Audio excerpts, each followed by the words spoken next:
What's going on, everybody? Thank you for tuning back into On Air with David Duane, the one and only rock star on the mic, the throwback millennial, all that chickabout trade shit. What it is, yo? What's up? What it is, yo? What's up? Hey, y'all like that? Y'all like that? New week, new jingle. Every little thing is gonna be just. I don't know where we was getting that way. But thank y'all so much for tuning in to another episode of On Air with David Duane, your one and only right here. Yes. It is July 20th, Tuesday, July 20th. Oh my gosh. I just wanted to say December so damn bad. I don't want to say June so bad, but I am, woo! I'm ready for a new month. I'm ready for August. This month has been such a blessing, like I told you guys last week's show. And guess what? You guys were tuned into the show last week. And y'all were tuned into that IG live show. I told you guys we were going to do something dope. So we had Leela James on Wednesday. And then not only that, my friend Elijah Blake joined us for a special IG live. And I know y'all see the Britney sweatshirt. Yes, free Britney. Britney has been given permission to have her own attorney. Woo! Yes. Victory is hers. Victory is hers. Victory is hers. Go on, Brit. Free Britney in this thing. But listen, we gonna talk about free Britney and all that other stuff later. But until our girl Britney gets free, we're gonna be wearing all types of merch stuff, all different types of stuff. Listen, this week is gonna be dope because we got our boys Sainvil and Jordan Torres, aka JT. I know y'all know Sainvil, an amazing R&B recording artist, and you guys have seen JT model with Fashion Nova Men all the time. Well, Nova Men is the new name of the brand. They just recently changed it. Listen, we get into some good combos, stuff like that. I can't wait for y'all to see it. We might as well just get into the show. We do got Dear Duane this week like we did last week. Last week we talked about letting go. So it's so important to just kind of keep the convo going. And we got entertainment news. We got entertainment news for y'all. So sit back, relax. Let's get into the interview right now with our boy JT. Sit back, relax. We'll be back with Dear Duane, entertainment news, and all different types of stuff. Well, just entertainment news, then Dear Duane, and then Sainvil. Gonna keep it very sane, and we're gonna keep it right on brain, okay? I'm just kidding. I'm kidding. Whew. All right, y'all. Let's get the show started because I need to stop my corniness. Okay, let's get it. What's up, y'all? It's JT. You checking out my boy David Duane. What's going on, everybody? Thank you for tuning back into On Air with your one and only rock star on the mic, David Duane, in the place to be right here and right now. We've got my boy. Actually, he should be your boy too, because you see JT all over Fashion Nova Men, but he's done a lot of other campaigns. He's joined with us to talk about his story, modeling, and just all things JT. What's going on, man? How you doing, brother? Thank you for having me. I'm good. Thanks so much for being on the show today. We definitely appreciate it. Of course. Let's give some people a little insight on who JT is. Yeah, let's do that. So from the Bronx, New York, right? You started off playing rugby before you got into modeling, correct? Correct. Yeah, born and raised in Bronx, New York. Officially moved out of New York, I want to say, when I was 17 years old. Okay. But started playing rugby in high school, and I've always been an athlete. It's always been my thing. And then I just so happened to get scouted for modeling, so that's when things started to take a shift. But I still have a passion for rugby. So does that mean that you'll probably end up getting into rugby with still having that passion? It's funny. I actually just posted on Facebook that I miss it. And a lot of my old teammates and coaches was like, "Oh my God, you should get back into it." I definitely feel like I had a gift in it. I played a lot of sports, but rugby was the one that I feel like I was put on this earth to play. Yeah. So who knows, man? And it's just hard because it's just such a tough game. And my career now, it depends on how I look. So if I hurt my nose or break a cheekbone, it's gonna suffer in one area. Right. They're gonna be like, wait a minute, what's going on here? Exactly. We hold out on that shoe for about a month and a half or so. Yeah, let him recover. Together. Walk me through it a little bit, because your story is quite interesting. You grew up in a single parent household, right? Correct. Yep. So how would you say that growing up in the Bronx, in a single parent household was for you? It's funny.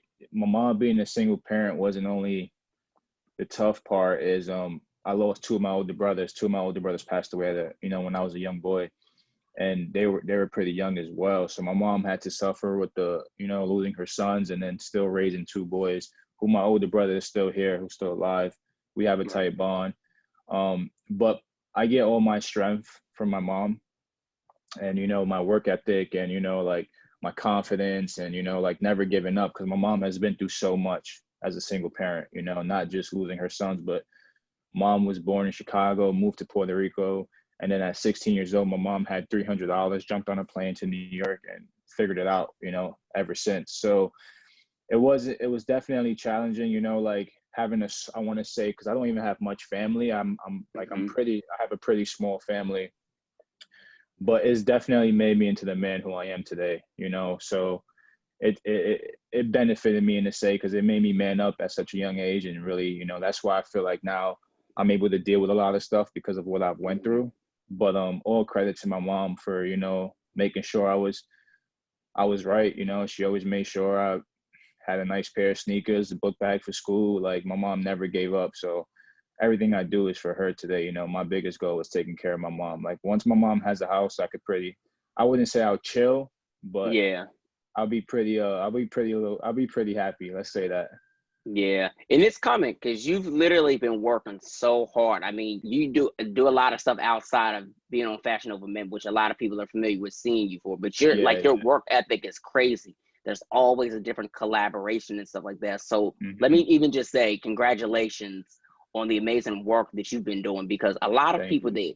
that come from New York and stuff like that, they don't really get that opportunity to really break into fashion the way that you did. First of all, to be scouted, because Mm-hmm. being scouted is not like a common thing anymore. That's like, you're submitting your headshot, you're doing all the side profile pictures, you're giving them the full shots, and Mm-hmm. then they're following back up with you. But Mm-hmm. somebody actually scouted you out, so that's actually Yeah. quite dope. That's why I feel like it was a blessing in disguise. I was getting ready to go to college, and I just so happened to be in the city. And I actually went to this. It was funny because I went to go look for a pair of sneakers in the city for the weekend. Hmm. I was like itching I had to get these sneakers. So I went to the city 3 days, and the last day I went to the city, I'm coming out this shop. I'm with two of my friends, and this guy's running after me. We from the Bronx, so like if somebody's running after you, thinking like, oh man, it's about to be a problem, like. Right. So me and my boys turn around on edge, and he's like, no, no, no. He's like, are you with an agency? Are you a model? And I was like, excuse me, like, no, like, and I'm 18, so I have no Yeah. idea like what. And I'm thinking in my head, because there's a lot of scams out there. So if instantly I'm like, Plenty. yeah, so instantly I'm like, oh, but he's like, oh, can I take a picture of you too? I'm like, oh, I'm okay on the pictures, like he's like, here, take my card, go home and research whatever, and give me a call if you're interested. So I came home, I told my mom. My mom was like, oh no, that's BS. And then I went and did my research, just being like curious, like, what if this is an opportunity.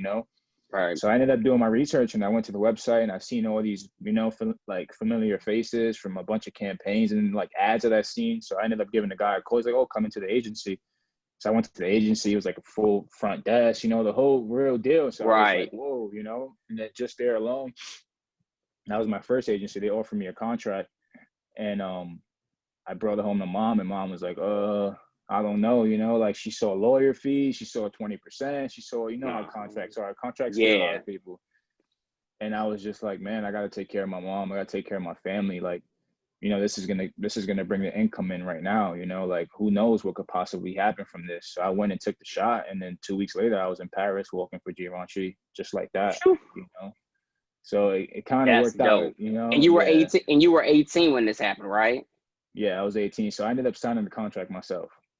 Whoa. Yeah. Wow. So 18 I took signing a that chance. contract. Yep. And taking a chance is always something that you've been about. How important would you say it was to take that chance versus going to college and playing rugby, or and having a degree, which you could always go back for, but Yeah. what made you take that chance at it? Honestly, the sooner to take care of my mom was me taking that chance. The sooner anything that was going to bring funds in is what I was willing to do. Yeah. So of course, I love playing rugby. I wanted to live the whole college lifestyle. I would have been the first male in my family to go to college, especially like a Penn State University, a school like Yeah. that, that Such an people are, amazing college. yeah, coming from the Bronx, getting like a scholarship, and, like it was a pretty big deal. But at the end of the day, it was almost, what can I do that's going to benefit me and my family sooner than later, you know? Yeah. And we couldn't afford college, you know, and, you know, rugby wasn't an NCAA sport, so they didn't provide full ride scholarships, you know? Mm-hmm. So I didn't want to come out in debt. I didn't want to put that stress on my mom. So I said, you know what, let me take the stress and let's see where this takes me, you know? Mm-hmm. Wherever I end up is where I'm supposed to end up. No, that's amazing. And once your mom saw that, things started to work out in your favor, like, was it easy for her to kind of like ease up a little bit, or was it very Definitely. difficult? Yeah. So in the beginning, you know, she was a little sidetracked from it because I was all about rugby. Rugby was everything at the time. But it's funny how life works out. So I ended up booking a job for Macy's, and I didn't tell my mom or anything. I was kind of like low key about it. Mm-hmm. And, you know, she went to work one day and they were like, Mo, you know, her friends call her Momo. And she's like, Momo, I think this is your son, you know, like, she's like, no, that's not my son. My son's not, you know, he's not a model. He's not doing anything, you know, like, he's still focused on rugby. Because at the time I was getting ready for the Olympics. Oh, So, wow. so I was back, like, I was doing both. So So you were she's like, heavy into this rugby. oh, yeah, I was heavy into it. Yeah. So she's like, no, that's not my son. And like, no, Mo, this is your son. So she sees, like, she showed me in the catalog and she was like, oh, that's my son, you know? And then she came home, and by the time she came home, I had like half of my check ready for her. I was like, look, before you say anything, it's kind of working out into our favor right now. You know, let's take advantage of it, because Yeah. who knows how long this could last, because that's how it is in the industry, you know? Mm-hmm. You're good today, you're down tomorrow. So it's, you, when it's coming, you want to take advantage, you know? So Right. after that, you know, and then the magazines and then the traveling, and then next thing you know, she's like, has pictures of me all over, showing everybody around the neighborhood. My son's a model. My son's a, you know, like, so it ended up working out, you know. So it kind of, you know, now she's just like super thrilled about it, you know. Oh my As goodness, your mom's energy when you post her on social media, I yeah, love it, as you know. But it's just so amazing to see how proud of you really is. Like, yeah, she loves the world out of you. yeah. It's a beautiful thing. No, yeah, mom. It's funny too, because she's, you know, my mom has been through a lot mentally, and the one thing she always says, she goes, "You got to smile." Like, Yeah. she's like, no matter what you're going through, she's like, keep your head up. You know, like, we're big believers in God, and she's like, you know, He's always gonna have a plan for you. You know, like, and that's something that, like, I feed off. You know, like, my mom has never gave up, and, you know, in the worst circumstances, she kept going. And it's funny because, like, now with this whole, like, you know, social media stuff and me posting her, she enjoys it. You know, like, she Yeah. really, like, she loves it. You know, and she loves the feedback from people. Like, look, she ended up on TV because of it. You know, like, it's Hmm. kind of shocking. You know, so it's cool, man. Mom's a good person. Yeah, I can definitely tell. So, how many years have you been modeling now? So I want to say consistently. Sorry, I've been modeling probably, like, I want to say 6 years, because I took about 3 years off. Okay. When I got to LA, I had a lot of contracts that fell out, and I was like, you know what, let me just get my mind, my body right, which is Yeah. extremely important when, you know, when you're in this industry.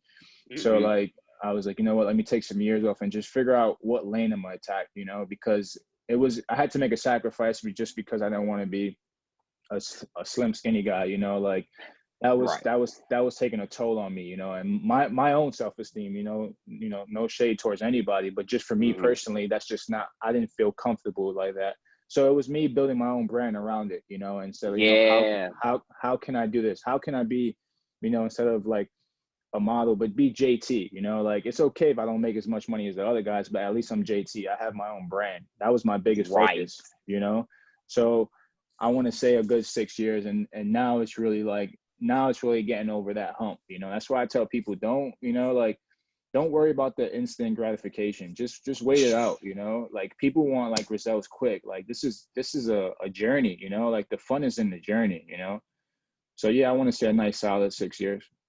Yeah, that's amazing. And it's crazy that you should say people are so caught up into like instant gratification. And I tell people all the time, if you really want to have a long lasting career that lasts six, not a bad amount, seven, then Hmm. 10, then 12. then you double that, then you're at 24. If you want if you want a long lasting career, you have to understand that it takes work. It's not going to happen overnight. And even many people that get it overnight had to put in some work behind the scenes that no one actually saw. Exactly. And it popped up there and it was like, oh shit, this was a new post overnight. Yeah, because I put in the work for it. Work. Yeah.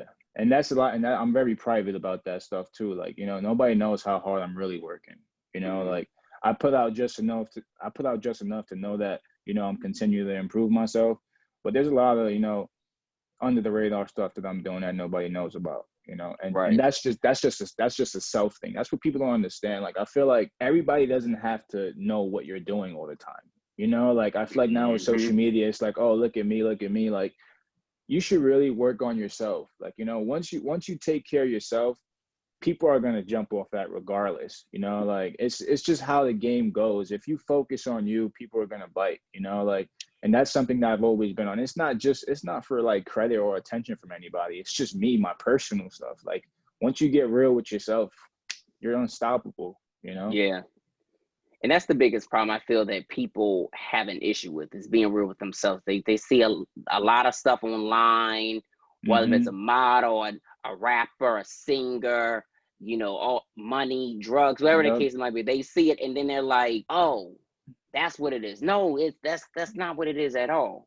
Yep. You're seeing somebody else's life, living your own truth, and be comfortable with that. And you talked about self-confidence and, you know, really building your brain and stuff like that, and not wanting to be a very thinner model and stuff like that, and like really work on your fitness and stuff like that. How important is that for you to, you know, stay on top of your fitness and actually build a whole brand versus just kind of being like, okay, I can do this shoot and not really hone into the person that I am and really make this long lasting? You know, it was definitely a battle between listening to others and myself at that moment, you know, because it's easy for people to get sucked into listening to other people and their advice and, you know, what they should do. So it was tough for me, but I started to see the results I would get from doing my own thing than doing what other people told me to do. You know what I'm saying? Right. So it was almost like I didn't want to, you know, it's like I didn't want to swim with these fishes. I wanted to go this way. I wanted to be the big fish, you know? And being the big fish is going to take sacrifices, you know? It's going to take years of being broke. It's going to take years of losing, you know, agents. It's just how, you know, I walk into castings or agents and they're like, no, you're too big. You're way too big. Your arms are too big. You know, we won't work with you. There's nothing we can do with you. So that, you know, those kind of things will take a toll on me, you know, like, as it should, did you hear that a lot often, as, you know, you saw a lot of growth within your body? Oh, absolutely. That was always till this day, it still happens. Oh, his chest too big, you know, which I get it, you know, sample sizes, absolutely. But for me, it was like, at that moment, I was like, look, I'm gonna try to, because we have one body. I always thought about that. We have one body. I'm gonna try to take care of it as much as I can. I'm gonna do what I can to build this temple I have, you know, and if people, if you know, like, if you like it, you like it. If you don't, you don't. And that, once I got the certain agents and agencies, that's why I came to the table with. I said, look, this is how I'm coming. I don't expect everybody to bite, but those who do, I'm gonna let the work speak for itself, you know. So that sacrifice that I made. So now it's funny how everything works out, because now working for all these clients, it's like, no, we want JT. We need JT. JT sells, you know, JT does this, you know. So, but it took a toll of like, okay, like, you're going to put on some size, you're going to do this, you got to be willing to, you know, take some L's. And now it's funny, because now working for these brands and stuff is like, man, who would have thought, you know, like, who thought I would be here today, you know? And you know, and most other guys will come up to me like, man, how you do it? That my agent said. I'm like, bro, I don't know. Like, I can't give you that advice, because, you know, if the only thing I could tell you is, if you're willing to make that sacrifice, then by all means, but don't expect the same results that I have, you know, like, focus on what's best for you, you know? So in the first couple of years, it was tough on me, but now it's like, I just want to keep building my brand of JT, and, you know, who likes me, let's work. If you don't, then by all means, I wish you the best. Yeah. And that's the confidence that anybody who wants to do anything for themselves and sacrifice has to exude. Like, listen, I'm going to do what's best for me. If you like it, cool. If you don't, whatever, whichever way you want it, I'm still going to be me. And I love the fact that you stay confident. You didn't let it steer your direction of keeping that consistency, because you could have been like, okay, damn, well, let me go back to being a little bit smaller. But you felt that confidence because you were like, listen, I put in the hard work. I made sacrifice. Well, actually, that part, the putting the weight part wasn't too much of a sacrifice, but it just helped so that you can do more. You can lift. You can be more sellable. You know what I'm saying? And a lot of people don't understand, like, what does being sellable actually mean? Is that like compromising yourself? Is that selling yourself like just for a check? No, it's to help you boost yourself. Exactly. And at the end of the day, at the end of the day, that's what's most important. Like, that's what I try to tell people.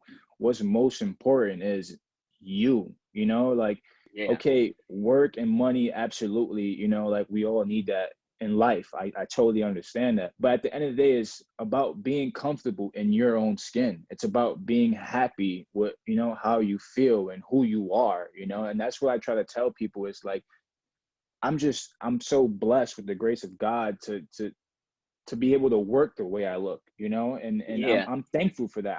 I don't take that for granted, but it came from me just wanting to be the best version of myself. That sums it up. Yeah, no, and that's amazing. So once you got to LA, just tell us about that story, getting to LA, and then, really just like getting with these brands and stuff like that, like how quickly everything happened for you. So that's a good story as well. I feel like that will motivate some people who's in the, like right now thinking what's their next step in life. I feel like this could, kind of give you an insight of what to expect. But so at 19, I was already in LA.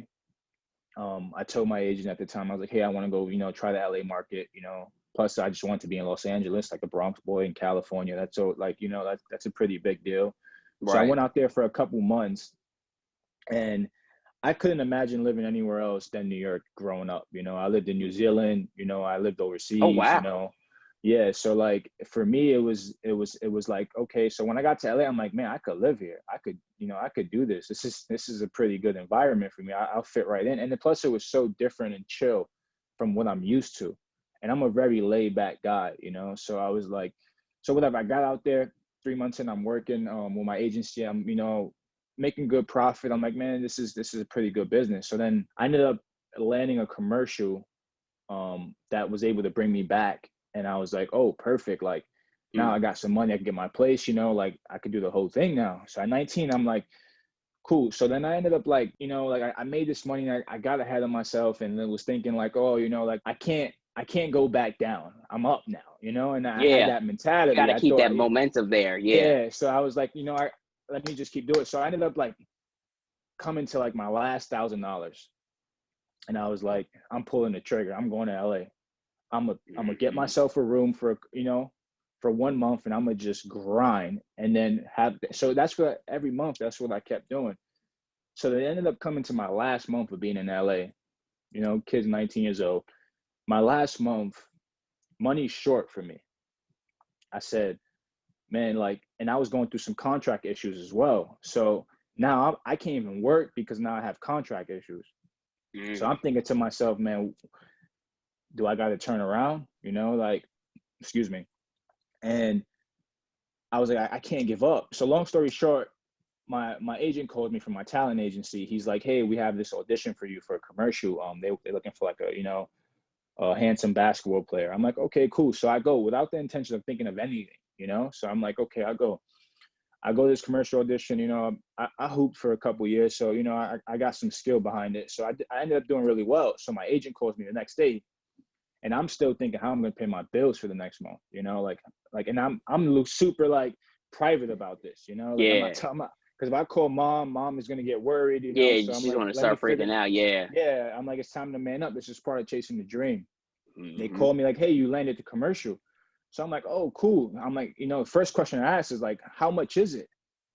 They're like, right. Oh, it's this amount, and I was like that's barely getting by, So long story short, whatever. I end up going to shoot the commercial. I'm like, well, I'm grateful for this. I'm thankful for this. I'm able to get by for the next month. I figured out for the next month. So it was a Maybelline commercial with like 3 supermodel girls, Jordan Dunn, Marlo Holt. I forget the other 2 names, but so I ended up like playing basketball on the basketball court, whatever. And these supermodel walks by, and they like looking at me. I'm looking at them, and I just thought, so the commercial's airing. I'm not thinking anything of it, I'm like, oh, cool.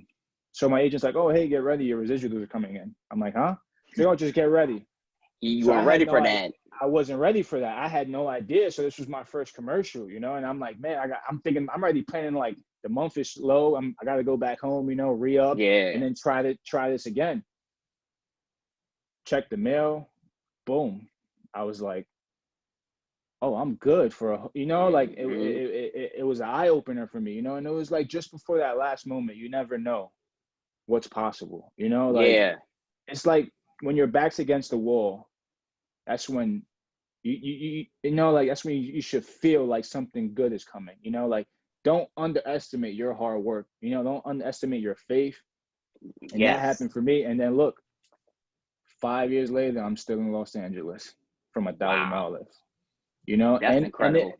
And it wasn't, it wasn't easy. There was still my humps, and I'm always going to continue to have humps. There was years out there where, but I just never gave up, and I just never I'm okay with switching a plan. I'm okay with trying something new, but I just never let the amount of money I had or, like how busy I was, I never let it get to me.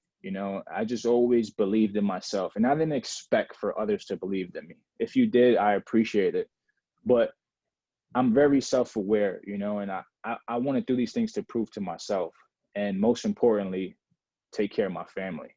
Like I like, that's my biggest thing, Mm-hmm. So that's the LA story. That's how it went for me out there. Wow. But that's an amazing story. And the fact that you were were learning the business even in that process, because you didn't even know that from that commercial. Did you get paid from that? Even backtracking. So even learning the business further, from the contracts to how much you actually get paid to percentages, stuff like that. Would you say that was such a fast experience for you to like kind of grasp an understanding? Yeah. And you gotta be really like on point with those things, like, oh, super. You got to make sure, like, because my biggest thing was you sign and then boom, you always get 20%, but there's a lot of stuff you really have to pay attention to. So for me, being young and, like my mom, I can't ask my mom. My mom is a whole different lifestyle. My mom can't relate to this, so I literally had to teach myself all of this, like. And I feel like that's why now, being 27, a lot of things are so beneficial to me, because I understand myself. Everything I've, I learned, I taught myself. So for me, for that, it was like, okay, cool. Now, after that started to happen, now my goal was changing, and from that commercial, I landed another commercial and another commercial. So everything started to like make sense to me. I started to map everything out, So now being 27, I know what's up, like now I get it, so it's like, and like I said, excuse me, that business is it's a very fast business. You're either on the boat or you're sinking. That's it. Like, right. Would you say are some misconceptions that people have as far as like modeling and entertainment is concerned, like as far as like the industry that we're in? Everybody thinks I'm rich. Like, like, like people think like it's this whole like, oh, like you got to be doing this, and it's like, you have no idea the hard work behind this. You have no idea the like the percentage, the battle, the competition, the clients, like all this stuff is, people think it's just like glamorous all the time, and it's not. Like, imagine, like, for example, like, and it's funny now because doing a modeling scene for so years and now transitioning to the acting. And being fresh soul, being like a fresh, like fresh meat to all these casting directors, it's crazy how hard it is. Just like, you're going to get 100 no's before you get a call back. And it's, like, and I had a best friend at the time that visited me in LA, and he's seen the grind, he's seen it. And he till this day, he goes, bro, I respect you. Like, He's like, yo, bro, if I was told no 10 times, I would have gave this up, you know, like, Yeah. so that misconception of people thinking like, that's why when, you know, like young dudes and, you know, in the industry now, and it's like, man, I condone you. I know how hard you had to work to get there, you know, and it's not just, you know, the process of the castings, you know, it's the studying, you know, just sticking out a little bit more. And for me, it's, you know, it's people don't understand, like, man, you could see me kill it for 5 months and I could be dry for 5 months. You won't know because I won't Right. show you, but that's like, you know, like you don't know like I grind just as much as you. It's just, it just so happens to be that you see it more, you know? Yeah. And there's a lot of content for people to really see that's out there. So they're Mm-hmm. like, okay, cool, if he's active. And sometimes that active moment is, hey, I'm my downtime of getting more work, or, you know, Mm-hmm. self-care, and, you know, just figuring out what's next, transitioning to a whole nother thing such as acting, which you just mentioned as well too. Mm-hmm. That's the thing for me is because, you know, I've been studying, because, you know, I have a great management, a great team behind me for the whole acting thing, you know, and I'm getting these, you know, these large appointments. I'm getting appointments that Yeah. could change my life tomorrow. You know, I'm auditioning for things that put me on the map, you know, and it's hard because the the closer you are, the further you feel, you know, and it's weird that I say that, but it's so true because I'm going into these rooms that I'm like, man, if you tell me yes, I'm taking off. Like, you know, Right. but it's no, no, no, no, no, no, no, no, not yet, you know? And it's just, and what do I do? Let me get back in the lab, you know, perfect my Yeah. craft. Let me keep studying, you know, like, let me keep improving. There's ones, you know, but then again, what's meant for you will be, you know, and it's all about the effort of trying and trying and trying and trying, you know, like just, you can't, you know, like I've always feel, man, you can't be so hard on yourself. And you really, and you know, what taught me a lot of being told no a lot is appreciating what I do have. I feel like I get so caught up in everything else sometimes. And I look back and I sit back and I'm like, at least I got a home to come to. At least I got food. Yeah. You know, at least I could work out today.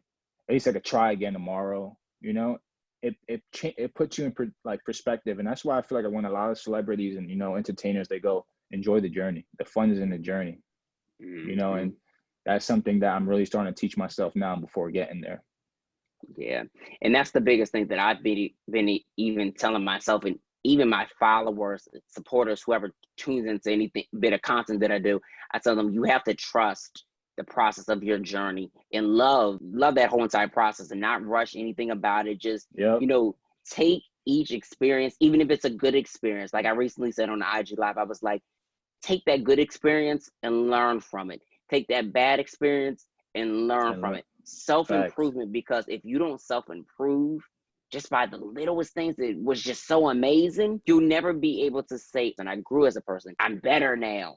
I'm healed in this space. So I can appreciate what you're saying, because it's a lot of hard work that people don't see to Yep. even build the confidence of somebody in this industry, because you get a lot of no's. I've gotten so many no's even before I've got this show to this point, to where it's been, by the grace of God, it's been an amazing experience. But Mm-hmm. there's been people that told me no, no, no, no, no, no, no, no, no. But just like you said, I didn't take that no and stop.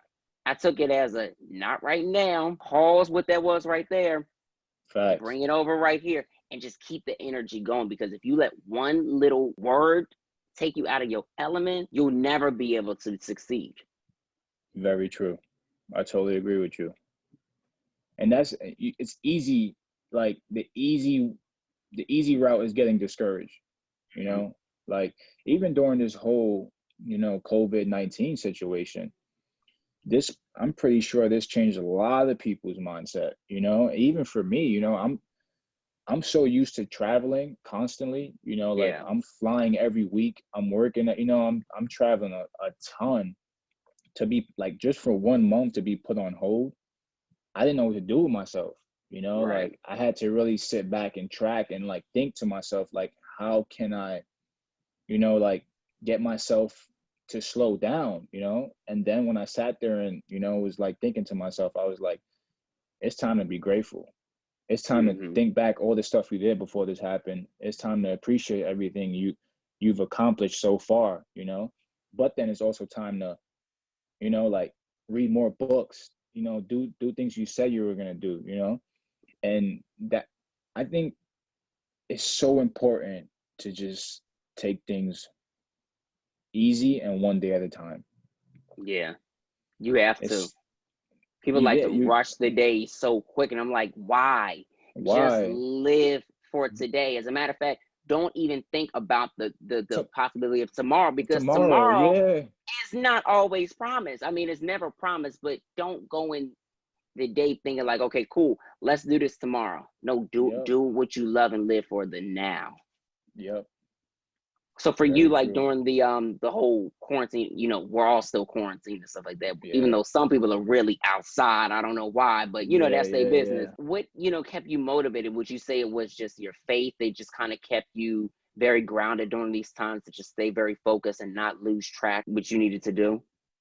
Yeah, so it's weird how my mind works in situations where, you know, it's easy to be unmotivated. I get Hmm. motivated, you Right. know. So I said once, I was like, I get my motivation from what people get depressed about.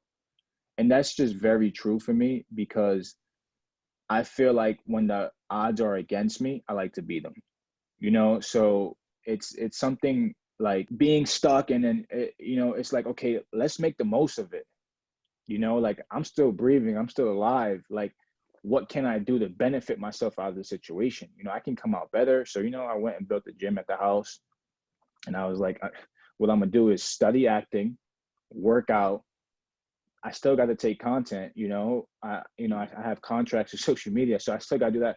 And I was like, the only thing that's stopping me is traveling and working. So that's gonna take a hit on me. But I Yeah. was like, this is unheard of. This is a global pandemic. You can't control this. And I feel like that's so true. Like, let go of what you can't control. I can't sit there and be mad at anybody, you know, like I'm actually devastated by all the lives are were lost, you know, rest in Right. peace.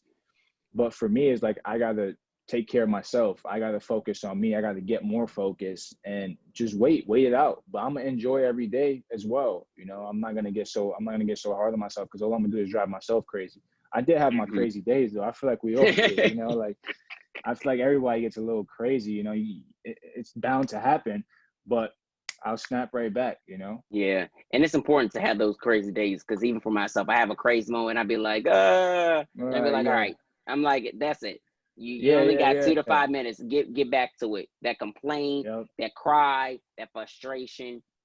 If you Facts. don't work, you can't do for yourself, and Exactly. you won't go further. You gotta keep the confidence. You gotta keep the gift that God gave you going.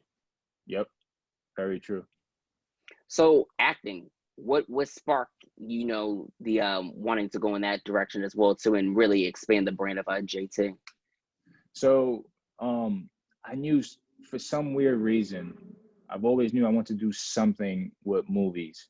I've always been like a character, you know. I've always been a class clown. Like, that's just Hmm. who I am. I'm very animated, you know. Like, so I remember one day being in the movies. I was watching a movie, and um, I just seen the reaction from people watching this movie. Even myself, I've seen people like laugh. I've seen people be sad. I've seen people be curious, and through work, through TV and film. So after being in the movie theater, I was like, man, I want to move people. You know, I want to move people with my work. I want to inspire people. I feel like there's more in JT that he can do. You know, so I was like, you know what, let me do the LA thing. And it's funny because after being on set, I shot an independent film. And after being on set, and it was funny because I shot this independent film when the Olympics was happening. And Hmm. I have friends playing in the Olympics that I used to play rugby with. Right. So around the same time I was filming my first movie, and my boys was playing rugby in the Olympics. And I asked myself, where would you rather be? And I said, I'd rather be on set right now filming this movie. So from Wow. that moment on, I knew for the rest of my life I wanted to act. And why? Because I have so much pain to draw on that I would be able to move with my work. You know, I feel like as an actor, it comes from inside, you know, and Yeah. I love to play characters. I love to get so deep involved in myself and let it show in my work. I love like that experience, you know.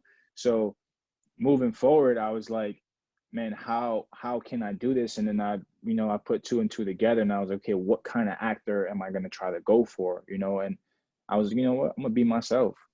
I I could do this being me. Like I want to move people, just letting it all come from inside. Like that's why I look up to guys like Marlon Brando, Tom Hardy, all those guys, because they just have that raw charisma that I relate to. From that point on, I was just like, okay, let's go for it. Like, and my biggest thing is through acting, I'm able to build a bigger platform.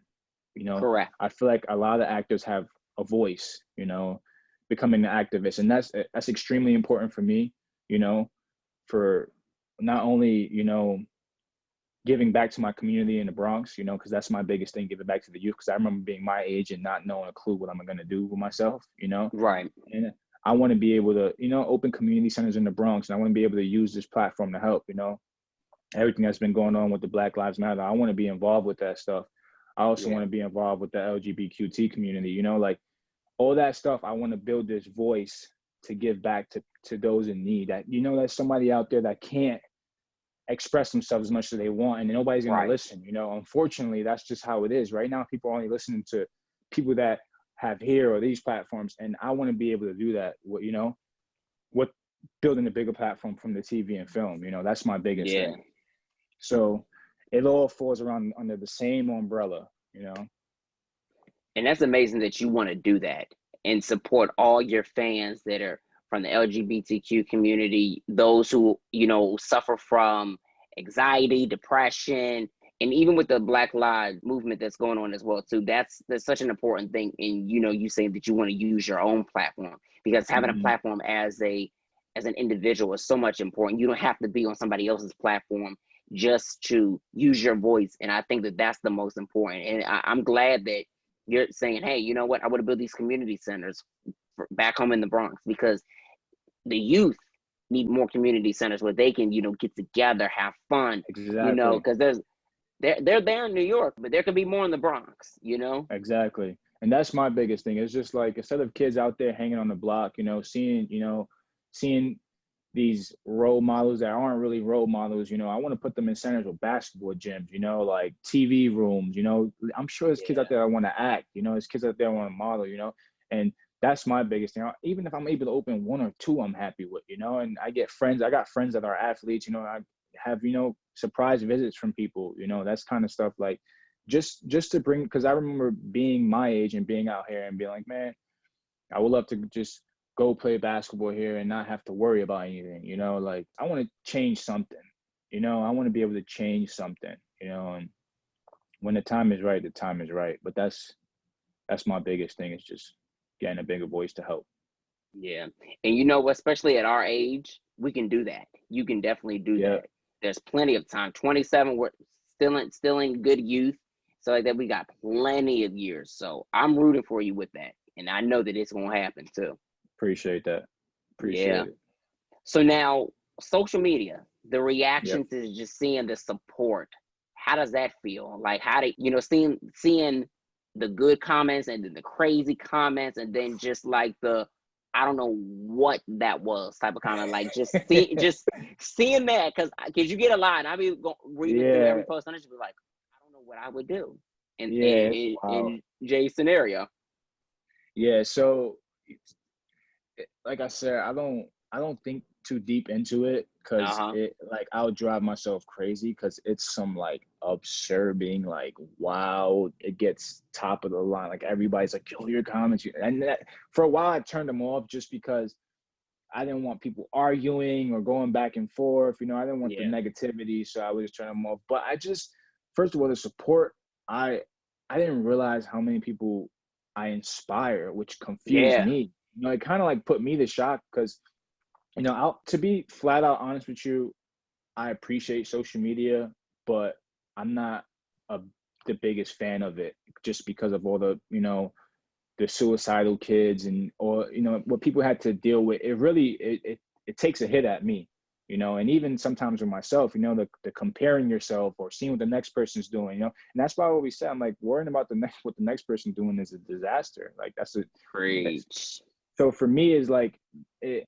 So from time to time, to say what I was saying, I took a break from social media. I took a couple months off for just Right. for my own mental, you know, and it wasn't anything I was dealing with, you know, like emotionally. You know, people was like, oh, are you going through a heartbreak, or, you know, like, are you changing your life? It's like, it's me. It's just for Yeah. me. It's like, and for me, it's just, you know, to just get back to my reality, Yourself. you know, Yeah. breathing, you know, like understanding and not letting so many comments bother me, or let this person. And when I get to like that, I take a break, because it's just like, whoa, this is having too much of an effect on me. I remember I wake up, I'll see something, it'll throw my day off. So once Right. it gets to that point, it's time to take a break, you know. But I remember taking that break, and somebody, like a bunch of people, messaged me, because I would still check my messages. I'll give myself like an hour out the day to loop in on my sports, you know, on some kicks, you know, the news, you know, like. And I would check my messages, and I remember somebody saying like, man, where are you? I'm looking for this motivation. I'm looking for this inspiration, you know, like. Wow. And I would get those messages daily. And then I sat there and Uh-huh. talked to myself, and I was like, I got to get back, man. I got people that are looking up to me. I got people that, you know, are looking for that. So from that point on, so now with all the support, I always make sure like I'm on top of it, you know. And it's, you know, for me, it's sometimes I just like to just be, oh, let me put my phone down. Let me just work out, and, you know. Yeah. But it's like, okay, I'm getting a reaction, and I want to move people. So the support, I'm feeding off it just as much as you support me. I support you, you know, like I can't get back to all the messages, but there's ones that I get some really heartfelt messages, and I'll sit there and be like, man, that's crazy that this person could, you know, I could mean so much to this person, you know. So it's extremely appreciated. And the crazy comments is funny. I laugh about it, you know, like sometimes I'll throw a hit back, you know, it's no hard feelings. I'm just like a clever response. Yeah. But And I they don't, love that when you hit them with a clever response. They be like, wait, he yeah. actually responded? Yeah. And I feel bad, because then like all the good comments are like, oh, how come you didn't respond to me? How can, you know, and it's just like, Right. oh, you know, like, but like I said, I don't think too much into it, you know. So, because I feel like if you do, you drive yourself a little crazy. Yeah. It's a lot of people that drive themselves crazy. Even myself, like I don't even check DMs. Like I only DM people if I need to like reach out Yeah. on business or all that other type of stuff. Any other time, even people who know me personally, I'm like, stay out my DM. I will never respond to you. Yeah. And they can get blocked. I tell them, Yeah. if you don't stay out here, Yeah. those sends a point of people that have your contact being like, hey, da da da da da da. I mean, you know, a little side response, but don't say, hey, how you doing? It's been a long time. It's like, dude, you could have just texted me. Like, what's going Yeah. You on? got my number. No, I feel you. I'm the same. Well, you think my comments crazy? Just imagine the DMs. How many DMs would you say are in your Instagram right now unanswered? Honestly speaking, I want to say in a day, I'll probably get 400 DMs. And I want to That's say nuts. unanswered, like in a, like, for example, like this month, the past couple of weeks, I've posted some, you know, pretty good content. In the past 2 months, I've probably got like 6,000 unanswered DMs. Whoa, that's a Yeah. lot. Yeah. So is it ever difficult for you to like kind of like go through and figure out like which is business, what's serious? Yeah. So now it, you know, since I just sent over for my verification process, because there's so many fake accounts and stuff like that. Now I have my account under, you know, entertainer, so I'll be able to. I have my top requests and my all requests, and then my Right. top requests, it'll be the people with the most followers, and then my all requests would just be like everybody that replies to my stories and stuff like that. And but I would sit there and like go through them, like if I see like a, you know, like a clothing brand logo and stuff like that, you Yeah. know, because I'm pretty like on top of that stuff. Like I don't let business get mixed in there, because I, you know, that's opportunities for me, you know. Right. And then once I move in the primary, it's fine. It's just easily accessed. But I've missed a couple opportunities, but people will follow up, thankfully, you know, Yeah. and keep up, or they'll reach out to my agent or whatever. And so thankfully I'm able to get a hold of it. Yeah, that's amazing. And before we even wrap up, working with these brands and being able to decide, okay, I do want to work with this brand. This is a good, you know, rate that they're willing to pay. Is that ever an easy process as a model, or would you say that becomes very difficult to kind of decipher which direction you want to go into? Yeah, I wouldn't say it's easy. It's a pretty tough process just because you know what you're bringing to the table, and the type of work ethic that you have, and the traveling, the expenses and all that stuff. You don't want to aim yourself short, you kind of want Right. to put yourself at a high pedestal. So it's challenging because for you this is your job just as much as their job, and it's like, man, like, come on, don't low blow me, like Yeah. I need to eat too. I got bills and rent as well, and I feel like a lot of people kind of it's a tricky business, That's why I feel like you build your clientele, you build a good relationship, and from that point on, and all the biggest thing is having a good team. Yeah. Your team got your back, and that's why right now I have a solid team. After 6 years, I'm pretty happy with my team behind me. Yeah, I'm in New York, spending my last little bit of summer with her before I get back on the road. But it's been a good stay. But as back to the clientele, I'm extremely happy with it. I'm hoping to build more. But my main focus right now is building my own brand. I gotta do something with myself, my fitness. I've been having so many people wait on it, and I promise you it's coming soon. But I wanted to come out the right way. I didn't want to come out and just kind of die down. I want to come out and stay out. Right. So you would say more so what you're getting ready to release for your own brand is more so in the fitness direction? For the first hand, yeah, fitness. Okay. It'll be the workout guides, and got to come out with a chest program, weight loss program, and then I'm gonna come out with some merchandise first. Ooh. Yeah, and then it's gonna be a whole umbrella under my whole thing. So I've always been pushing out like one of one, which is like my it's been my thing, like, and that's why I said the power of social media now. It's, staying focused on you, not worrying about anybody else. Yeah, somebody could have more money, somebody could have, like a bigger house, nicer car, but nobody will ever be you. And that's what I'm trying to push the world, like one of one. So one of one is going to be fitness, is going to be supplements, is going to be merchandise, is going to be even like a collection of swimming trunks, like I'm gonna do it big. I'm gonna do it big. Wow. You got to do it big because that's what people are expecting for you to do. And just the fact that you have been working very quietly on the stuff that you're about to roll out and stuff like that is really amazing, because a lot of people, they like to work out loud and stuff like that. But it's good that you're not too much on social media and you're showing the process. You're like, look, I'll show you this campaign. I'll show you this. I'll show you this. I'll give you a reel. I'll give you maybe one time I'll hop on IG Live, because just enough engagement is what it helps your fans understand, like get to know a little bit more about who you are, stuff like that. And even with this interview, I'm sure they'll definitely be able to get an idea. Any questions that they had, it's like, okay, we got them answered, but we probably got 10 more, because they always got 1,000. Yeah. No, yeah, for sure. This is definitely gonna. That's why I was what, let me get that in there before we cut it. Just so that and that was the first time I actually spoke about it. But that's what I've been working on. Pretty low profile about it, and I want to say probably 2-3 years I'm trying to open my own gym. So I was going to ask you, when is the damn gym coming? Because I was feeling the energy that gym is coming, because like you work out all the time, and fitness is so important. Everybody who's watching, so if you're not working out, you're not juicing, you're not drinking water. First of all, I hope everybody's drinking water during these times. It's very key. But if you're not on your fitness, let JT inspire you to get up on it, because it's very important in these times. You don't have to have a body like him. You don't have to. You can be as thin as me, but just get active, because it's so important.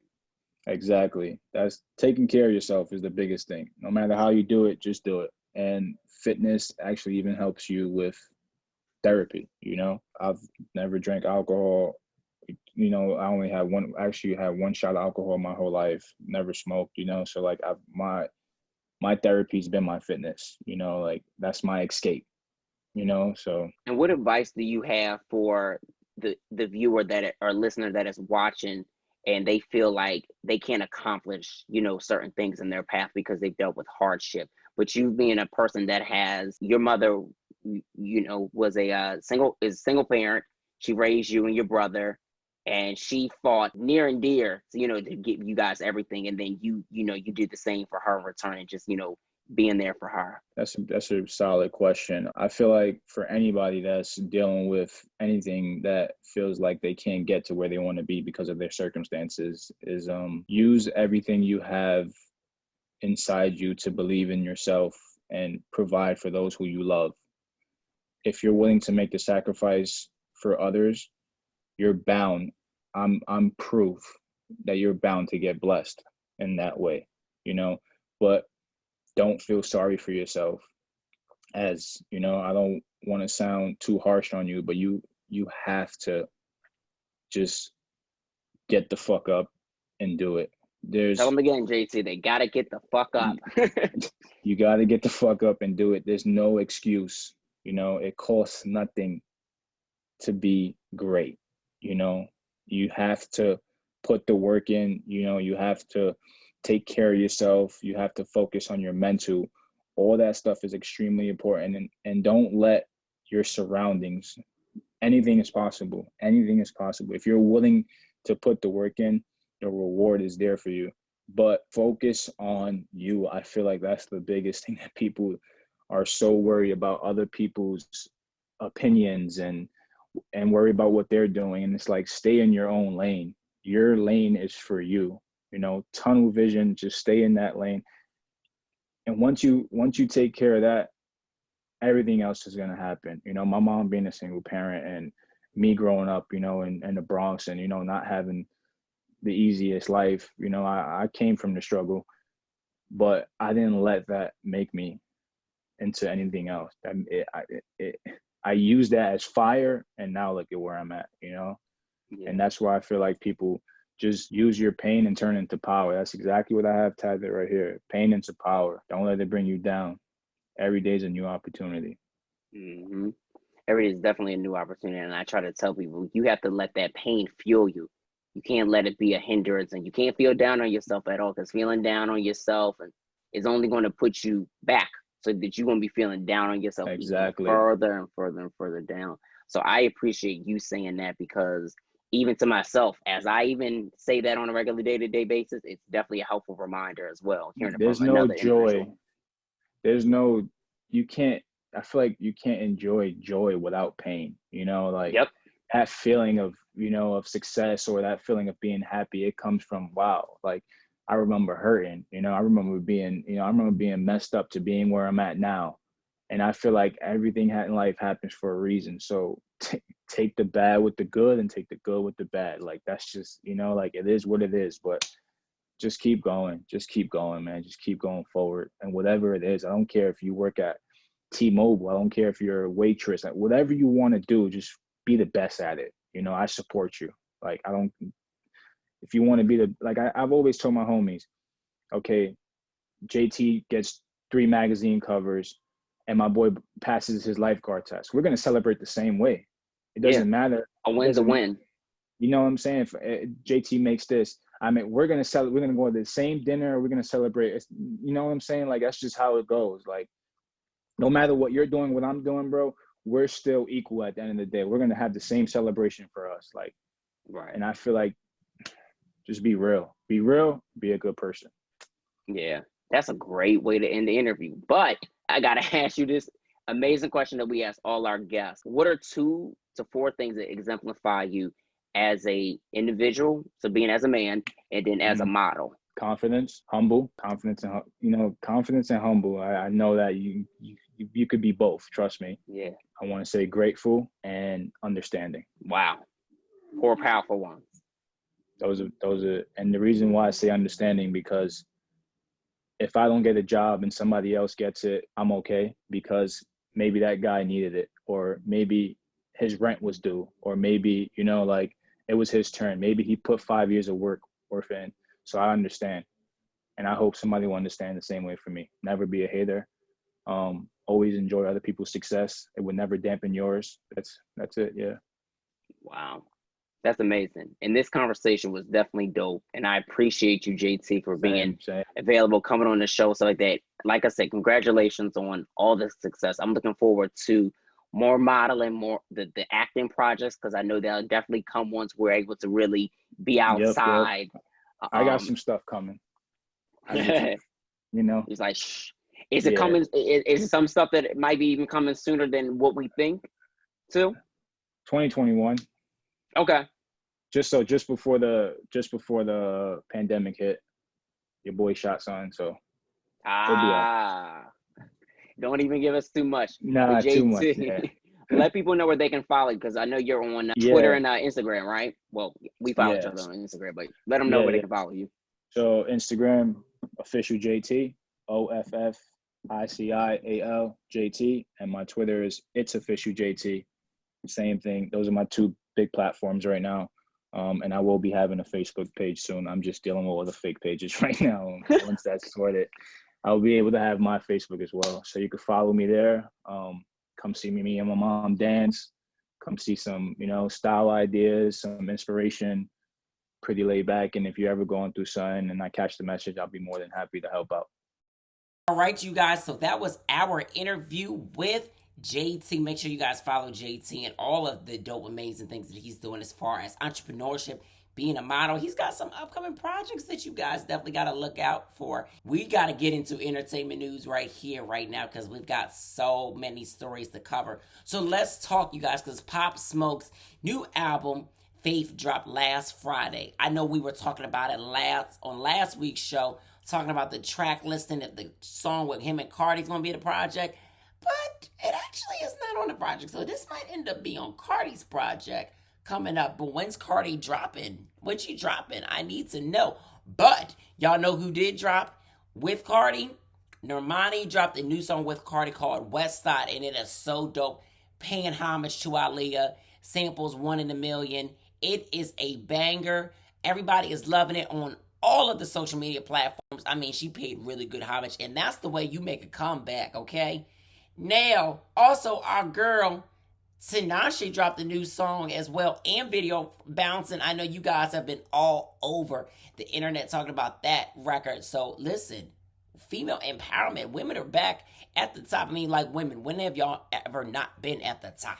You know what I'm saying? Y'all been at the top in my eyes. I don't care what anybody says. Y'all been at the top in my eyes.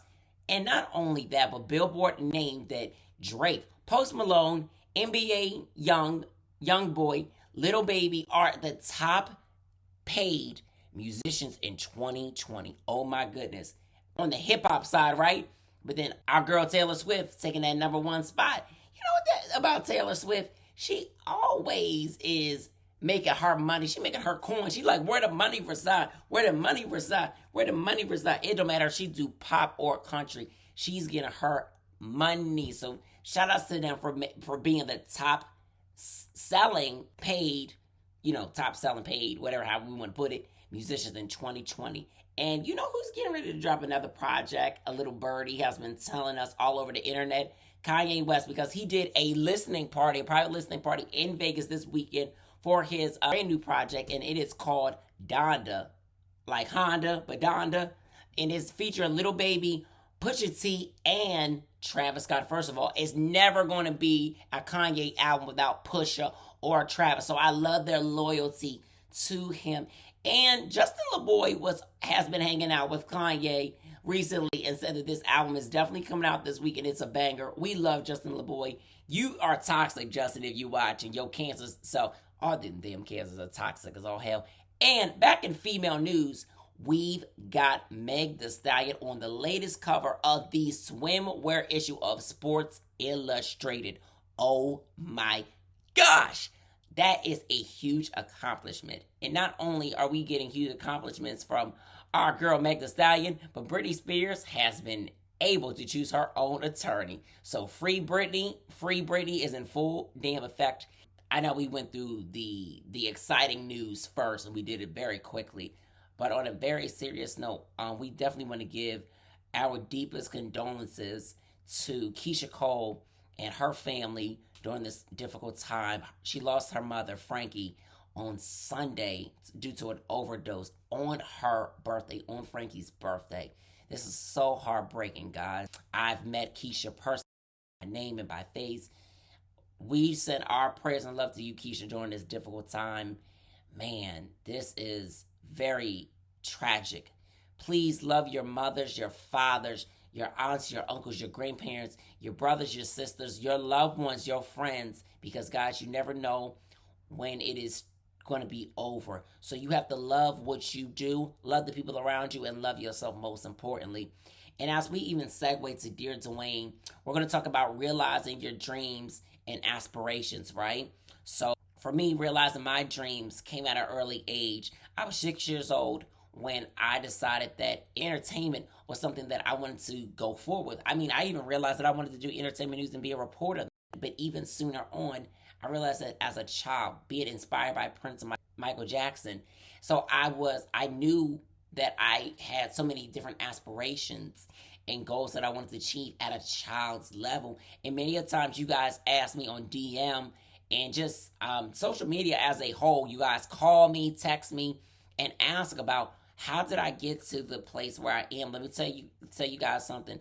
I first started with dance, and then from dance, also in that process, I had my own radio show, which was Hot Gospel Music News, which was way before this show here. I mean, that was a blueprint to everything that we're doing now today. And I interviewed a lot of artists that were on Making the Band 2 and 3, or that had been a part of the groups that Diddy had made, because I loved music and I loved what was going on with these artists. So I wanted to be tapped in. Even some contestants who did not make the group, I developed great friendships with, and some who, when I pop in on social media, I'm like, hey girl, hey boy, how you doing? It's like that. It's nothing but love. And even gaining some relationships from certain members, even now in this day, even in the middle of a pandemic too, which is like such a surreal moment. It's like, oh my gosh, and I don't even know if surreal is the right word to be using with them, but we're going to use it now. I was so determined to get everything in me as far as this creativity out. I knew I wanted to be an artist. I was that kid that was actually 7, 8, 9 years old writing songs that I had no clue what they meant. But then later, as I got older, truly understanding what the meaning of what these songs meant. And when I tell you guys, taking a leap of faith and just really going for what you know deep down inside is the best thing ever. I know I've said it on my lives plenty of times before, but we are meant to do more than one thing. People like to box us in and say, oh, you can only pick one. Pick one thing. Who is anybody on this earth to say that we're supposed to choose one damn thing? I'm not going to sit there and not do what's best for David, because at the end of the day, it's important that we always do good to ourselves first and foremost before we go and do what we have to do for other people, to being a servant. There's nothing wrong with being a servant, and I hope you guys understand that in this life, you should be a servant and do good onto others as you want done onto you. So I never limit my talents. My talents are limitless, and I'm going to go forward in all regards for that. So I just want to, first of all, encourage everybody, because even me, myself, I'm still in my journey. Like I haven't made it yet. But I want everybody to know that if you realize your gifts, your talents, your strengths, your weaknesses, hone into them. And when I mean hone into them, do the work. Get that training. Not only get that training, but find out how you can set yourself aside from what's already out there so that you can stay focused in your car, in your lane. Y'all know I love to use that analogy, but it's very true. I know a lot of times people like to look over to see what this person over here is doing and see what this person is doing.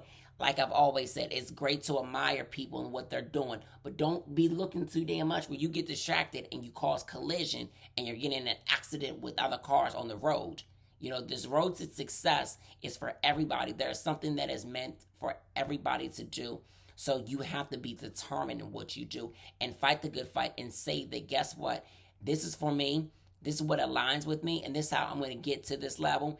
And even if it's not on the mainstream level, whatever you choose to do, it's mainstream to you, and it's a big thing to you, and it's a big deal because you want to do it. It doesn't matter if you want to be a teacher. It doesn't matter if you want to be a singer. It doesn't matter if you want to be a painter, if you want to be a dermatologist, whatever you want to be, go forward and get the training, do your research. Because there's a lot of people, and I even touched on it when I did the interview with Felicia Fallon of Cherish last week, of people just doing things just to make money because it's of convenience to them and them not having any training or having really any expertise for something. I get that some of us are out here, we've got to fake it till we make it. We've got to get things, we got to make money, right, to survive and to do certain things. However, step aside before you actually get into the ring and provide people advice of certain things, be able to know how to actually guide, you know what I'm saying, and be a leader. You can't give advice to people if you've not achieved. And achievements doesn't have to be over a certain period of time. It could just be within a year or 2 or 3 or 4 or 5 that qualify you, being trained, being certified, all these things. So I even say this, if there's something that you guys want to do, get the training. Get the training, do the research, even if you don't go to college. College is not for everybody. College is an expensive ass bill. I haven't gone to college yet for all this stuff that I do. But guess what, guys?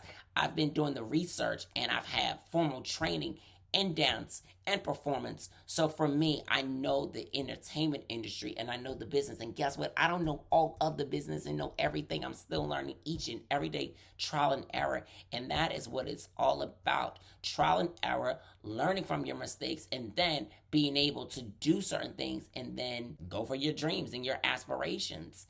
But that is my best advice as far as realizing your dreams and your aspirations and going forward with that. Especially with this show, you guys show so much love and ask me this question a lot. So I want to make sure that we talked about this. So this was a general Dear Duane for everybody. So I've been seeing the DMs and I want to get to this question so much. So thank you guys so much. Let's get into our interview with Sainvil right now. And I'm going to tell you guys something. So when we did the interview with Sainvil, which was a couple of months ago, I was like literally rushing because I had to tend to another engagement and stuff like that. So you're going to notice a switch in the outfit, okay? So I'm letting you guys know right now that there was a switch in the outfit for him. So don't be like, what the hell is going on and stuff like that. Be in tune to the conversation because we had a great time talking about his upcoming projects, his music, his artistry, just everything that he's been doing. Let's get into the interview right now. What's going on, everybody? Thank you for tuning back into On Air with your one and only rock star on the mic, David Duane, in the place to be. We got our guy on Sainvil with us. Now, if you guys don't know who Sainvil is, listen, you guys about to find out. He's got this brand new project that he dropped. 2020 was hacked because, listen, 2020 was hacked. Like, how the top of a new decade do we just get fucked like this? But I gotta say, congratulations on like your journey and like your rise to superstardom because like you're making it way for yourself, honestly. Thank you. I mean, it's like I said. Well, first off, thank you. I'm very honored to be sitting with you because I followed you a while back and I've been watching your growth and your work, man. And you are very solid. And I feel like you do what like the great people in the media should do, and you do your research. You know what I mean? Like you really like dive into each person individually, and that's fire, man. I rock with it. But with that being said, to answer your question, I'm fortunate to make a way through like my team, both like are in the office, my manager, my managers, my label, my PR team, everybody. We just band together and it does take a good solid team to get things rolling. They make it easy for me, them and like my in studio crew, my producers, 888, Nick, Bane. I have like the easiest team to work with, man. I really want to say it's them. You feel me? Right. I'm happy that it's me in this position working with these people. Absolutely. And it's good to have that team that really makes you feel like really solid about them because there's a lot of artists that don't really big up their teams like that. But like you have a solid team from management to PR to label and stuff like that. So for any just advice like that you can give for like any up and coming artists or just any up and coming talent or just people who are trying to, really put the pieces together, what advice would you say you have to like really form such a good team? The advice I have for forming a good team would be to 1, not rush it, and 2, make them prove it. And that's something that I learned from the team I currently work with. They showed me their intentions up front. Like my GMT, she introduced me to one of my managers, and the other manager I met was actually through Todd, who didn't really introduce me. He more like mentioned it and like got my mind in the space. And Todd is he's the president of the label. He got my mind in space. Like maybe you should link up with someone that's in that corner. And to further explain what I mean by make them prove it to you is, I've been in situations to where I was too eager. I rushed into it, and I linked up with people who had a good track record, but I didn't know them personally.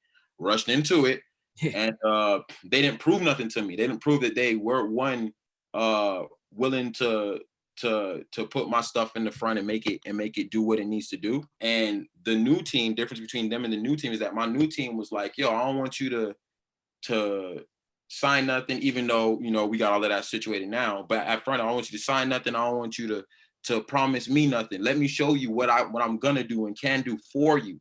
Right. Which up front showed me, yo, not only are they going to put the work in, but they're showing me that this is about me, and they understand that my career is in their hands. Like my life is in their hands. You feel me? Right. If I don't make no bread, they probably still making bread other places. I'm the only person asked out. You feel me? But like, make them prove it to you. Make them show you that they really want to be in your corner. Because a lot of people will just attach themselves to you just in case you do something. You know what I mean? Yeah, a lot of people like to do that, or they just like to be late to the party. Man, all together. And do you feel like with like this, like people discovering your music, like people have been late so far? Do you feel like people been right on track? Because from the outside looking at, people have really been gravitating to what you've been doing thus far. Yeah. I mean, you know, I might be getting too spiritual, but you know, all is in God's time. So it's you know, it's within its time. And so I'm not gonna say too late. I do feel like I've been working for a long time, but like we just spoke of, man, like I said, bro, even your questions kind of flow. I really like the way you asked what you asked. But like we just spoke about, the issue why someone in my position may feel like people are catching on late is because I had the wrong team around me. So the good work that I did never got to people like you. You know what I mean? Tastemakers who like really care about it. It just got to like small looks. Like people don't know that I have a song with Pusha T that I released 4 or 5 years ago. You feel me? But if I had the team that I have now, everybody would know. You feel me? That's like a huge feature with someone who's a legend and don't really bless that much people. You feel me? I could have just a lot with that feature too, like to work with like Pusha T, because even though people know who he is and they really rock with him, he's so underrated in so many different ways. We should see more of Pusha T than we see a lot of, you know, the guys around our age, which is cool. But that Pusha T, woo!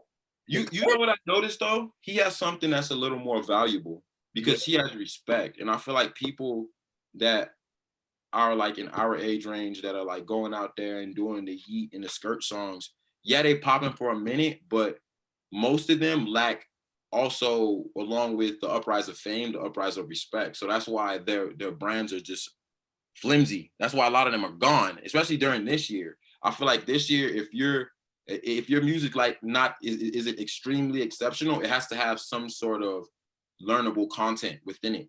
And that's why a lot of people who are like your skirt rappers are like, they're out. You know what I mean? They gone. Yeah. But Push could drop a record today and a lot of people gonna listen. You know what I mean? Yeah. And you got that respect, man. It's Push. It's Push. Have a lot of people started to discover that record, like the new fans a lot, would you say? What, the old record with Push? Yeah, the old record with Push. No. My team back then wasn't.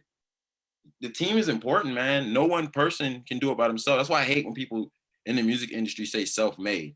How? Right. You know what I'm saying? Like, ain't no such thing as self-made. Even I'm not self-made. You feel me? I can understand you being a dope boy and being self-made. I get that, but like within the music industry, there's no such thing as self-made. There's somebody behind there pushing the buttons that they do. That's why oftentimes, not all the time, when you have an artist that like say, F it, I'm gonna do independent. Most of the times that I've seen it, it don't work out that way. Now they don't have, people reaching out to guys like you saying, yo, I got this artist like da. Or like, you might be busy. They don't have somebody tapping your shoulder like, yo, my guy that you linked up with, right? Yo, he doing something. You feel me? And people don't put value in those spaces. You know what I mean? Not me. Not me. Shout out gang. Shout out squad. Yeah, for sure. And earlier this year, you dropped out In Bad Shape. And that project really would set the tone for people. Listen, my song is from that project that I love is Kiss and Tell. So can you talk about that record? Because it's such a vibe. I mean, first of all, the whole project is a vibe. But that one in particular really stands out to me. Thank you. That's actually one of my favorites too. I got that for me, it was like in the perfect space of hip hop and R&B, but also like a little sprinkle of like I want to say some JT NSYNC type of magic. For me personally, you know what I mean? Because you grew up listening to like NSYNC and stuff like that. Yeah, my brother was a dancer that was super respected in the hood because, like, you know, back in the day, you dancing, they gonna think you soft and people gonna try you. But my brother had hands because we used to practice on each other all day. You feel me? Somebody stole a cup of juice. You feel me? It was on. So he was like super respected in the hood, and he was like, they used to call him Little Usher. He used to introduce me to like all this different music. So we listened to like, you know, the 50s. He would listen. He would put me on to 50 Cent, The Game. This was like when that whole G Unit era was going on. Yeah. But the dance side of him, I guess, would also, you know, inspire him to play some NSYNC that he could get his little steps off too. So Okay. so you know that luckily for him being a dance person and a hood nigga, it kind of just like brought two spaces together for me. And I feel like that was just like one of the best influences I had in my life. Wow, yeah, and that's a good space to have like both infused stuff like that because you grew up listening to like Michael Jackson as well too. So that's pop, but you love R&B, but you love hip hop too. And I feel like any real artist doesn't like box themselves into, or a person who wants to be an artist, they listen to it all so they can really know the sounds and really know how to, you know, vocally sing certain things. Vocally, like how long have you like been singing? Did you start early on as a child? I started I want to say I dabbled at first. At first I had, you remember those old boom boxes that kind of had the little square microphone on top of the boom box and you could like Yep. record onto like tapes. I started singing like neo songs into that. And then when I could finally get a laptop and, you know, mobile studios started to pop up with the Inbox minis and all of that type of equipment. I had a cracked laptop.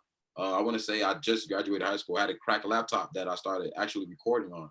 So I want to say like 19-ish, like early around like 2012-ish. You know what I mean? Yeah. I started taking music really serious. Now that's dope. And I can tell like that you really took your time with it too, even from like production and just writing. Did you do a lot of your production in the beginning? No, I try not to do my own production. I try to, you know, always add an element outside of myself, which I just lean off of on the production. I feel like the only song I did heavy production on well recently was what was a tired interlude at the back of Tom Brady. The that was me and my partner 888 and another partner named Chris Terry, aka Terrific. Sorry, I just put my guy Government out there. But yeah, me, David, and Terrific did that one. But besides that, I try not to just because one, I'd rather put all of my energy and focus into my delivery, melodies, and lyrics.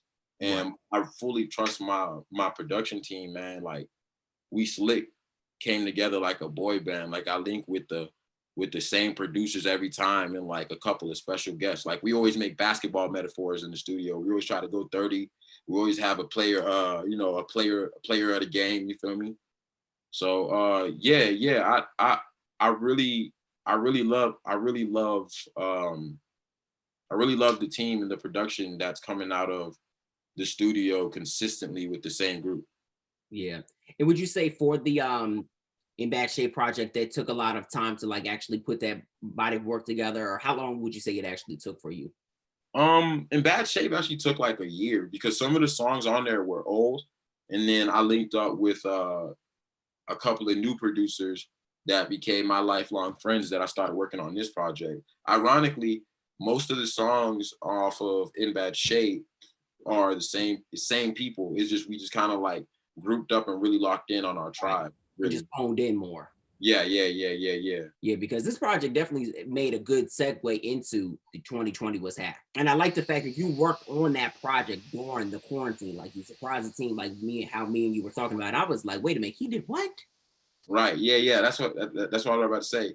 It took, I want to say, a month to record. And I think what made it so easy was the fact that everything going outside and the topic and the content within the music was just so powerful that we couldn't even ignore. Like we weren't trying to make a project about the current state. Of course, I probably would dabble in it, or I probably thought I was gonna say a couple of lines, but just everyone in there just felt so strong about it that every song just started to form as such.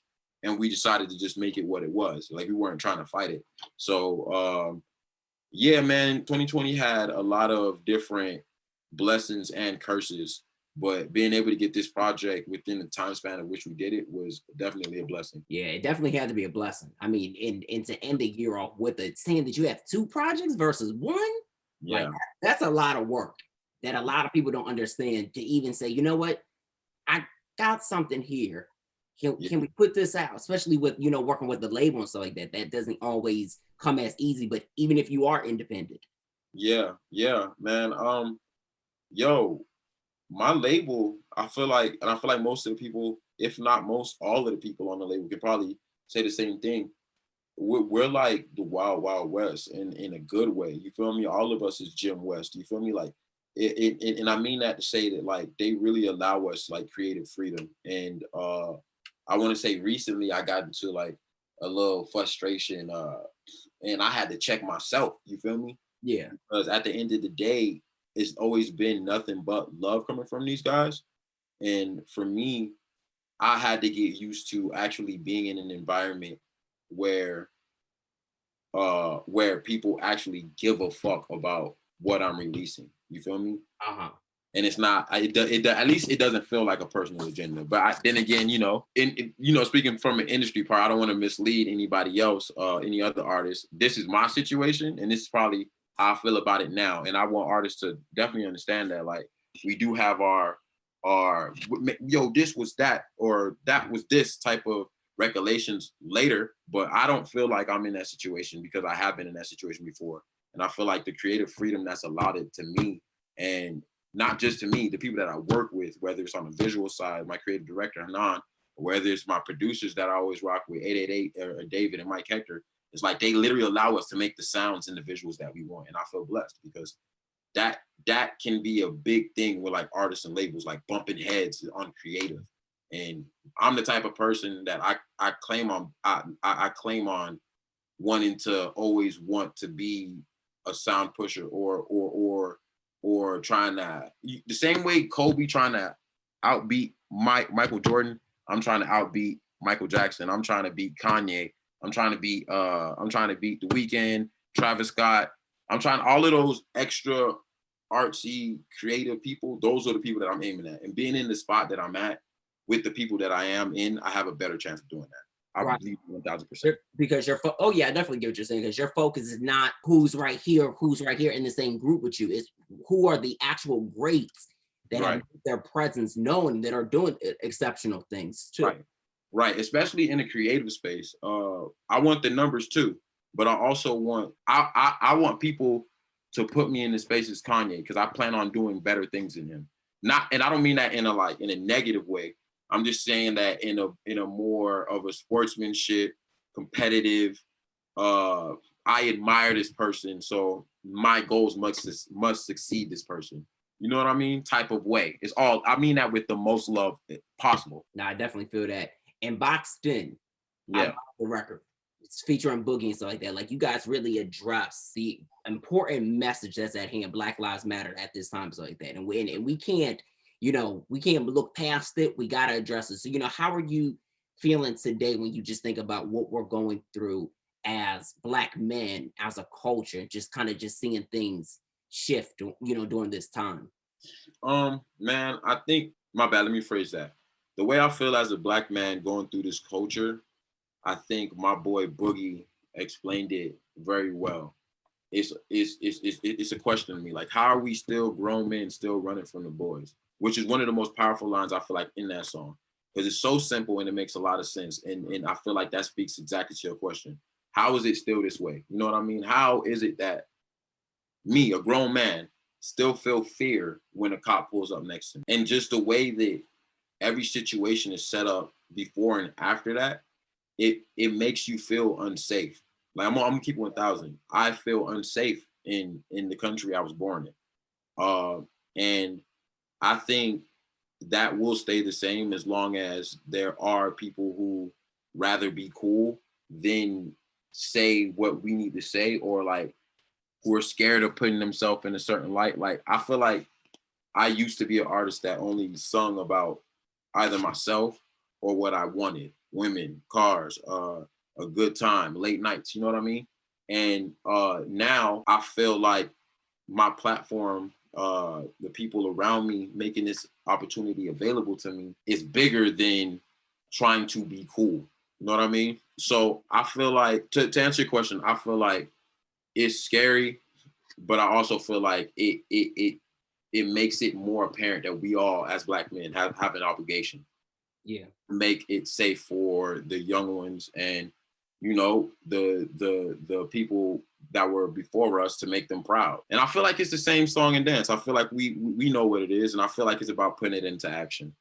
Yeah, it definitely is about putting it into action, and for us to kind of like figuring out what's going to be the best way to reshape what has been going on so that it doesn't have to keep continuing generation after generation after generation. Because I mean, we see it, and shoot, I was just thinking about it not too long ago. Like, damn, I do be a little like, okay, is there a cop behind me? You know, when I be driving. You know what I mean? And that's not fair. It should never be that way. Right, because when I talk to my friends who are of a lighter complexion, my brothers who are of a lighter complexion, you know what I mean? They don't understand that. And I can't blame them, because their reality is their reality. I can't force, you know, the cloud over my head over them. I don't want my bros to have, you know, rainy days. But at the end of the day, it's like that level of understanding, because they don't have to live that life, is hard to explain to someone you love. So how can you, how is it easier to explain it to someone who dislikes you? You know what I mean? And it's about finding that common ground, which is just too hard to find right now, but we can find it. Not too hard to find. I'm gonna take that too out. That is hard to find, but we shall find it. Yeah, and we definitely shall find it. I think it takes a lot of opening our minds to actually figure that out. But I love the fact that your music is very powerful. It has a message. It's R&B. It's got hip hop influence, but it's very true. Mm-hmm. And it takes you on a journey. And I like the way you put that, because that's exactly what I want to remind people, because I feel like R&B, the landscape is just so open right now. Like the current state of R&B is so open right now that like you have this blurred line between hip hop and R&B. So hip hop bleeds in to R&B now. Like a lot of these people who are rappers have so much melody within their verse. So it kind of makes it a little difficult for someone like me, because they are rappers who sing. As to me, I'm a singer who can rap. So you know what I mean? It's different. You know what I mean? And it's good because you don't have to put yourself in the box, nor do they. And I think that's the number one thing that people have to get out their mind. If this artist wants to be melodic, let them be melodic. If they want to rap, let them rap. Like, just let us be creative, damn it. You heard? Yeah. And you know, like I said, and I hate to keep doing this, bro, like, but you know, I'm grateful for the people that I'm around, because they understand that. And with them understanding that, they let me do my thing. You know what I mean? Shout out, gang. Because I've been in plenty of situations, man, where I feel like I'm hard, and this is just me knowing myself, I'm hard to get along with when I feel like I'm being forced to do something that I don't want to do. I feel like everyone's like that, but I'm really hard. I'm really hard to deal with at that point. What sign are you? I'm a Leo. You feel me? Yeah. I'm a Taurus. So have had friends that have friends who are Leo. So trust me, what you're saying is very accurate. Because once you guys know what it is, y'all stay true to what that message is. Right. You know what I mean? And I feel like what makes it harder for me is I'm a Leo that, like, I'm competitive and I want to be and I want to be the best. So I'm trying to always be way more creative and way and way more innovative and trying to do something new more than anybody. So sometimes everybody don't quite get it. But advice to my artists, sometimes, bro, you're not right. So you gotta like pull yourself back, trust that people have been doing it longer than you and understand what it is. And especially the people who showed you that they have good intentions for you ahead of time, you have to remind yourself, what do they gain by trying to get me to do what they want to do? Nothing, because if I lose, we all lose. You know what I mean? And I feel like for the headstrong creative artists, that's where we can mess ourselves up by being too full of ourselves or too ready to say, nah, I know what the hell I'm doing. No, man. Everybody on my team has been doing this, has been doing their job, specifically their job, way longer than I have because I don't do their job. You feel me? So yeah, just advice to like my fellow artists out there. Sometimes we got to get out of ourselves, especially if you hella creative. Absolutely.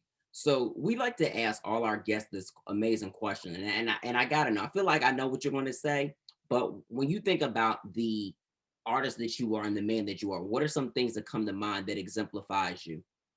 I want to say, well, two things that I feel like are strongly me is morals inside and outside of music. So like while recording the song, I feel like there's a whole bunch of like more ways to record a song, like physically with the people in your room, and to like present a song and be responsible with the things that you're saying and the message that you're doing and the way that you're doing it, and like how you practice doing it. So just like the morality and integrity and the determination to do it the right way. And within business is to treat the people that you do business with the same loyalty, all of that. You feel me? So I just think it's just about having integrity in within the music and outside the music. Absolutely. And I love the fact that that's what you exemplify. And I love the fact that people are really tapping into both of your projects, getting to know who you are. And thanks so much, Saint, for like, tapping with us today. Because look, I was looking forward to like, once I discovered your music early on in 2020, I was like, yo, this brother is dope. I gotta get in touch. Like we have to connect. Thank you, King. Hey man, like honestly, man, it's a blessing for you to have me, man. Like I said, I've been watching your work and I really pay attention to like the people that like that I can tell actually like they give a fuck and they dive into the music and they do their research.